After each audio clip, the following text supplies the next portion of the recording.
saya di sini menjalankan semua aktivitasnya. Baik, hari ini kita akan berbicara berkaitan dengan rasa cemas yang sedang kamu alami.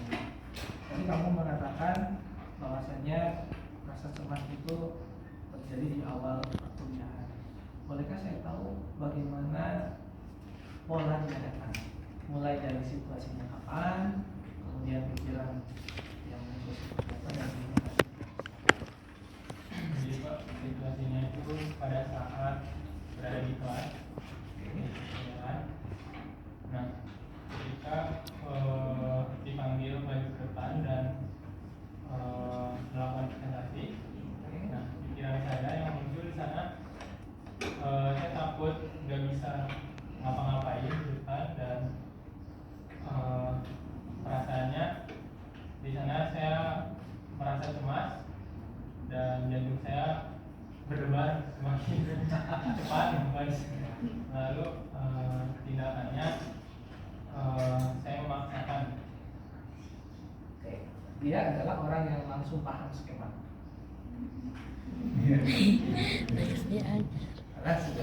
Karena dia tahu teorinya kan. Klien itu tidak akan semudah itu.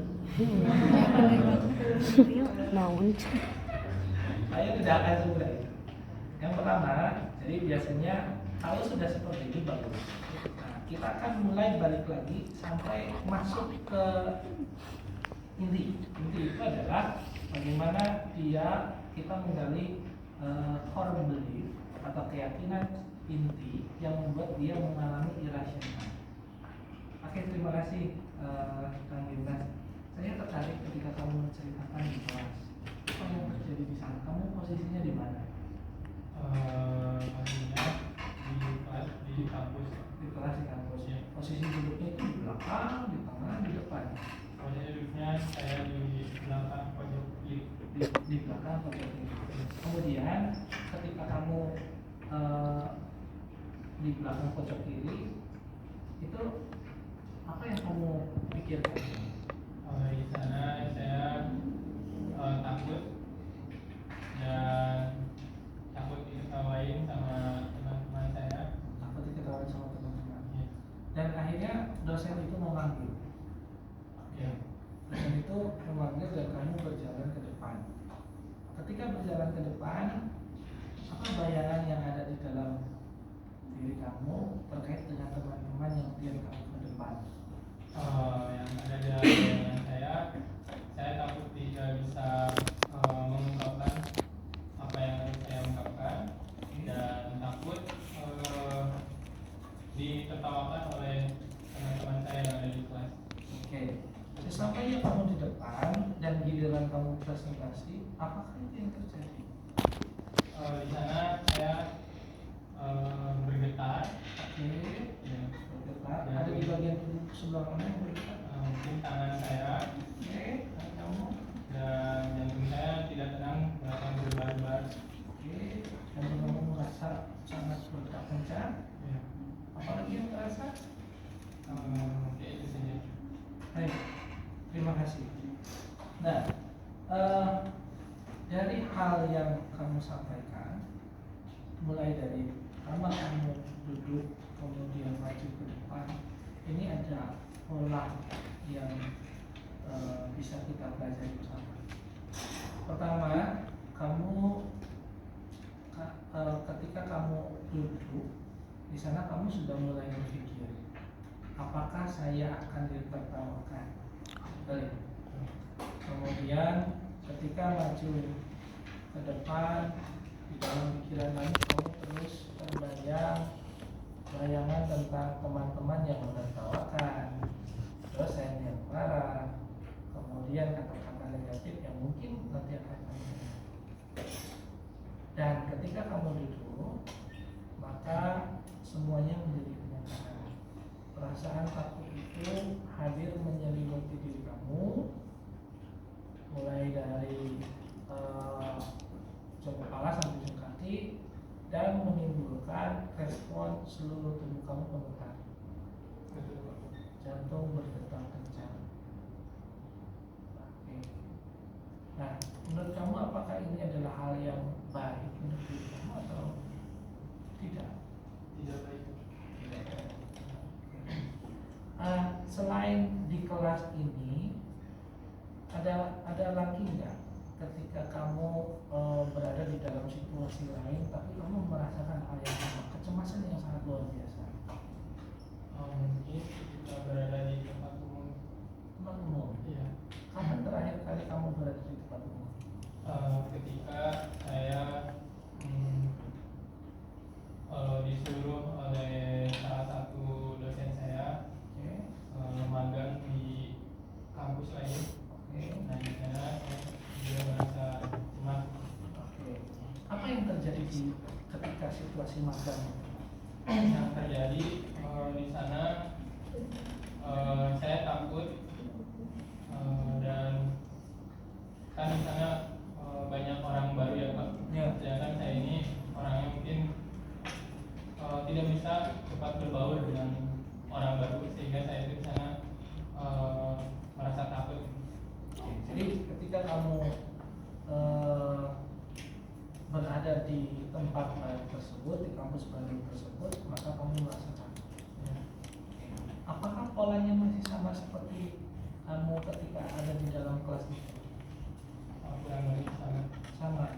Lebih spesifiknya apa yang membuat kamu takut ketika berada di depan orang baru tersebut? Ketika saya disuruh magang di sana, dan di sana kegiatannya harus masuk ke kelas. Masuk ke kelas. Ya, di sana saya merasa takut dan cemas ketika berada di dalam kelas. Oke.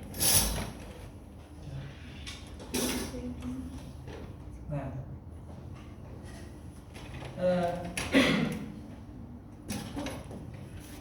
Dimas, terima kasih.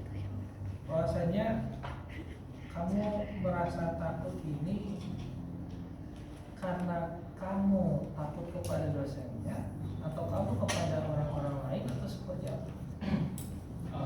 Saya takut pada orang-orang lain. Jadi kan saya ini tidak bisa gitu ya, tidak bisa mengungkapkan ketika saya berada di depan orang banyak. Mungkin takut gak bisa ngapa-ngapain juga ketika berada di kelas. Bahaya seperti apa yang paling kamu takutkan ketika kamu berada duduk di depan orang itu? Bahayanya Pak, Iya.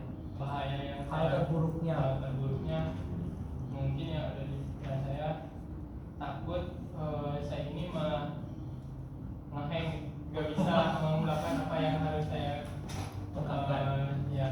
Jadi kamu tak stuck, tak bisa ngapa-ngapain. Iya. Jadi kamu ditertawakan semua. Iya, Pak. Baik, saya di sini menangkap dua situasi. Situasi yang pertama, kamu mengalami ketakutan ketika berada di dalam kelas. Situasi yang kedua, kamu mengalami ketakutan atau kecemasan ketika berada di tempat magang. Pada tempat magang ini, ketika bertemu orang baru, aktivitasnya apakah sama di kelas juga atau di luar kelas, atau seperti apa? Aktivitasnya hampir sama, berada di dalam kelas, namun saya yang mengisi atau membimbing kelas tersebut. Artinya kamu yang melakukan presentasi di depan kelas. Ya, betul Pak. Itu situasi yang pertama.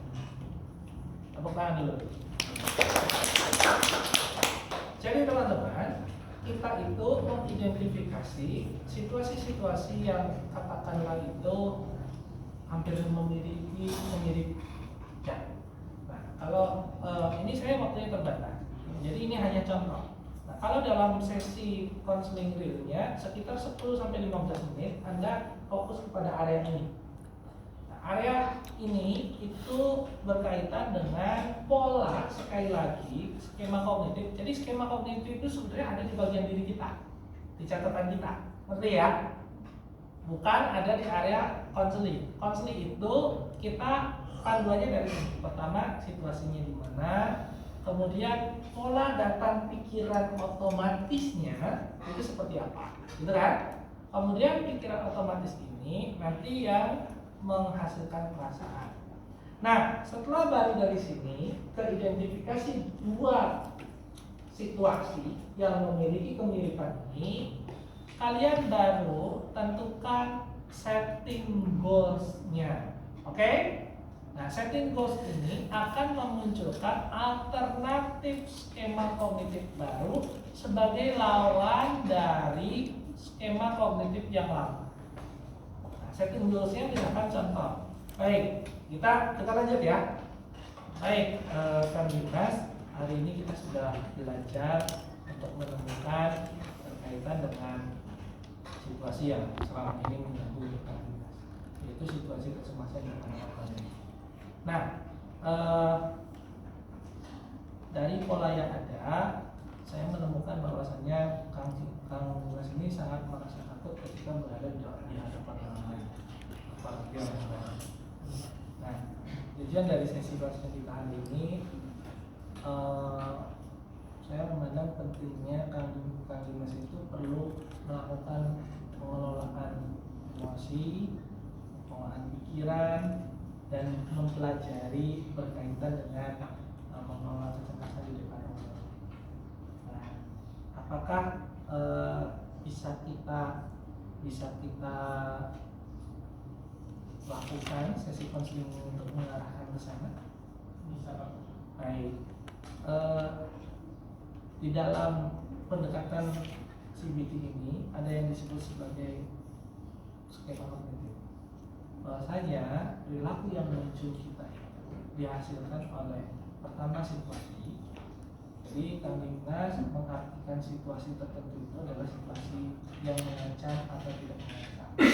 Contohnya, kalau bisa saya simpulkan, hampir semua yang perilaku yang mengganggu itu terjadi di setting kelas ketika Kang Dimas maju sebagai narasumber atau sebagai presentator.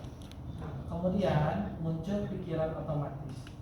Pikiran otomatis yang selalu muncul itu adalah Kang Dimas takut atau memiliki bayangan bahwa orang-orang itu akan mentertawakan Kang Dimas ketika Kang Dimas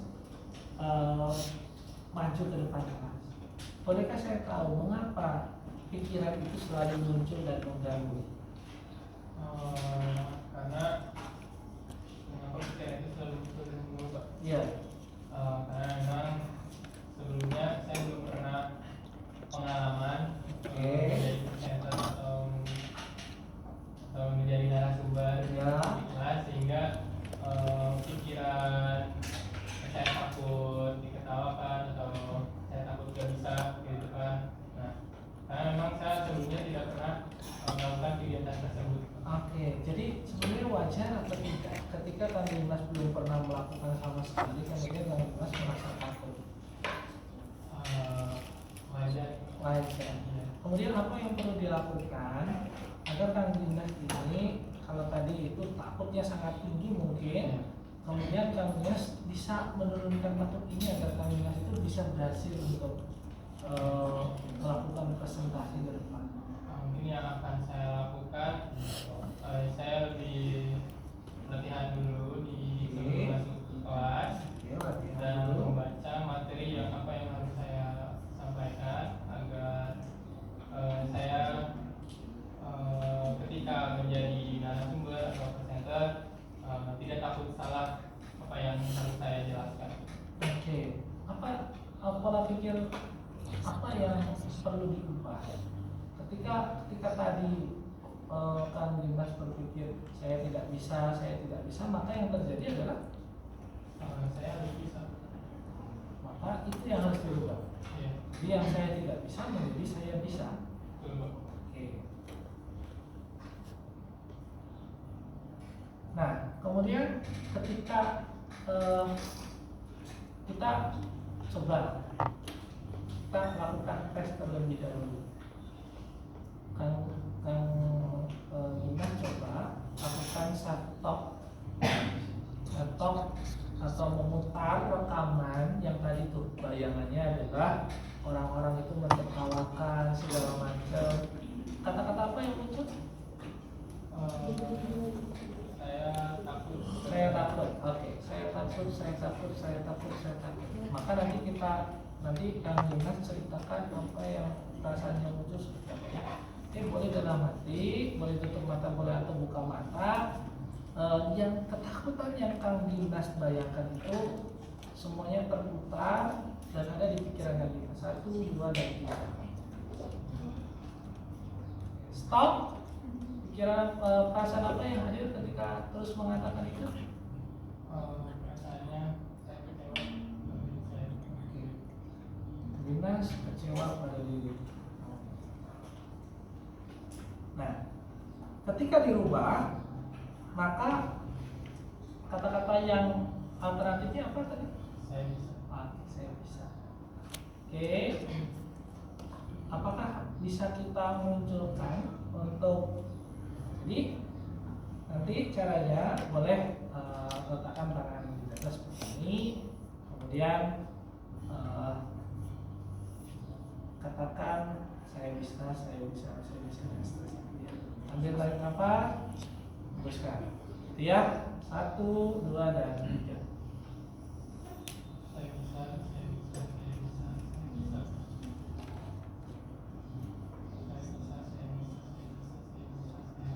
Oke, gambaran seperti apa yang muncul ketika kata-kata saya bisa itu hadir? Saya menjadi lebih percaya diri. Oke, kamu menjadi lebih percaya diri. Apakah terdapat perbedaan perasaan yang terjadi? Ada. Bagaimana perasaannya? Saya merasa lebih tenang, Lebih dekat. lebih lega.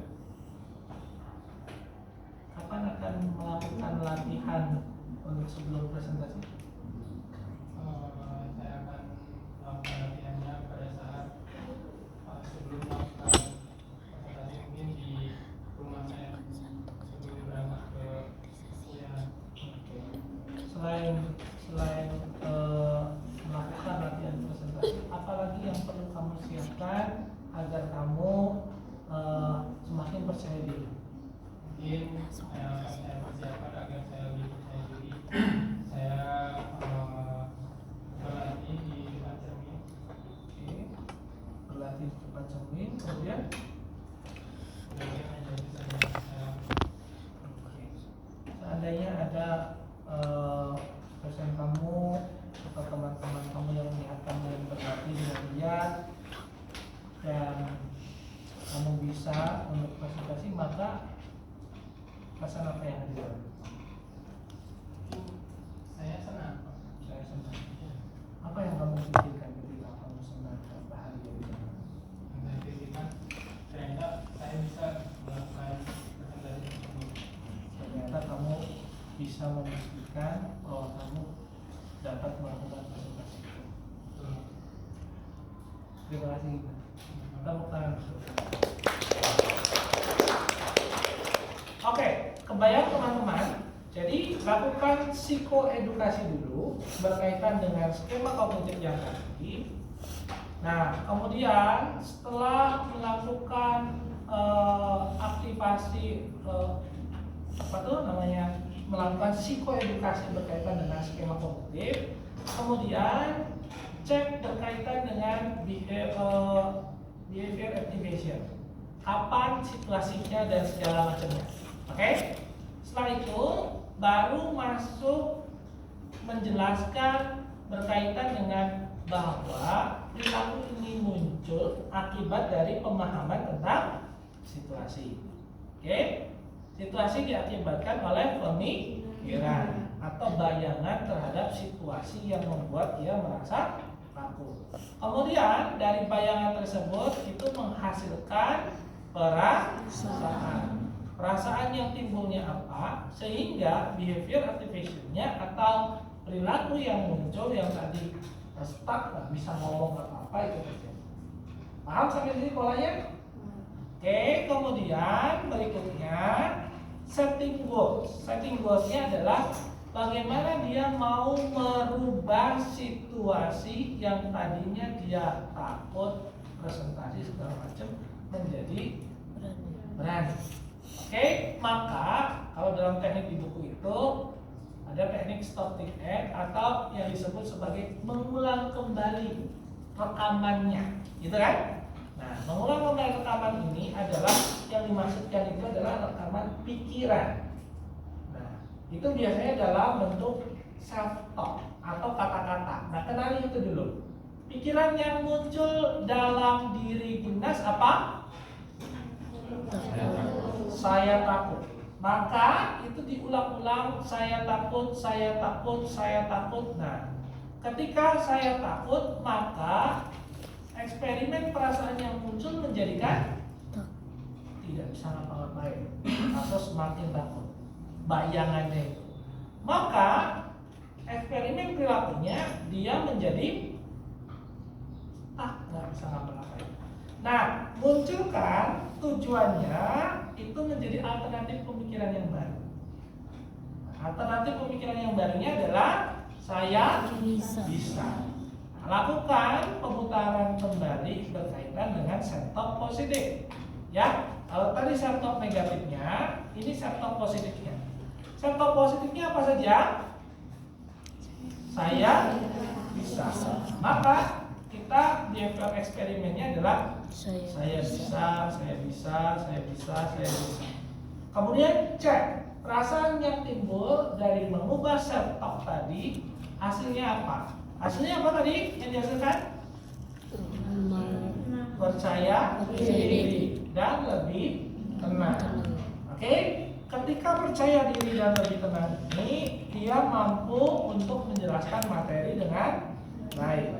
Nah, lanjut berikutnya yaitu pembahasan mengenai homework, tugas rumah. Tugas rumah yang dilakukan agar dia bisa menguasai panggung atau dia presentasi dan menangani kecemasannya, maka dia perlu melakukan apa? Ayo, berlatih berkaitan dengan presentasi. Caranya adalah latihan di depan cermin. Di depan cermin. Oke, gitu ya. Nah, nanti latihan di depan cermin ini hanya baru satu karena waktu PMJ terbatas. Nah, nanti di klien kalian itu mungkin ada beberapa latihan yang bisa dilakukan. Gitu ya. Nah, tugas rumahnya apa saja dirindikan? 1, 2, 3, paham sampai sini? Oke? Jelas? Baik, kalau jelas silakan. Ada pertanyaan dulu? Tidak ada? Tuh. Jadi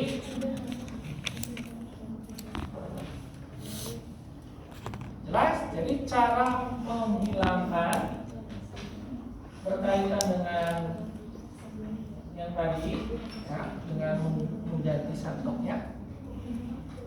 Jelas? Oke.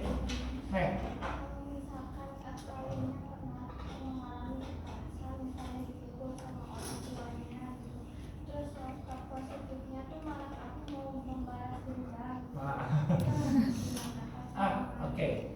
Itu self-talk positifnya. Kalau masih balas dendam itu masih self-talk positif yang negatif. Karena apa? Perasaan yang munculnya itu adalah energi yang merusak, yaitu perasaan dendam. Nah, jadi sebisa mungkin hal yang diarahkan adalah yang lebih positif. Contohnya apa? Dia memaafkan, melepaskan. Jadi bayangan terburuknya itu misalkan dia dendam, dipukulin segala macam, maka biasanya kalau saya arahkan dulu ke timbangan keuntungan dan kerugian. Jadi ya, keuntungan kerugian itu kayak gini. Ketika kamu terus memiliki atau berpikir saya dendam dan ingin membalas, saya dendam dan ingin membalas, maka perasaan apa yang muncul? Saya semakin ingin melakukan itu. Saya semakin ingin menghajar orang lain. Nah, kayak gitu. Nah, itu adalah keuntungannya apa kalau kamu melakukan itu? Saya puas. Setelah puas, apa lagi? Ya, kadang-kadang ada hal yang tidak terpikirkan oleh klien, resikonya. Misalkan orang tuanya mati, dia bisa jadi hukum dan segala macam. Nah, maka kita tambal dengan sebutkan, jadi sebutkan 3 keuntungan atau sebutkan 3 kerugian atau 5 kerugian yang akan terjadi jika kamu terus berusaha. Kerugiannya satu apa, dua apa. Jadi arahnya akan kayak gitu. Saya pernah mengalami.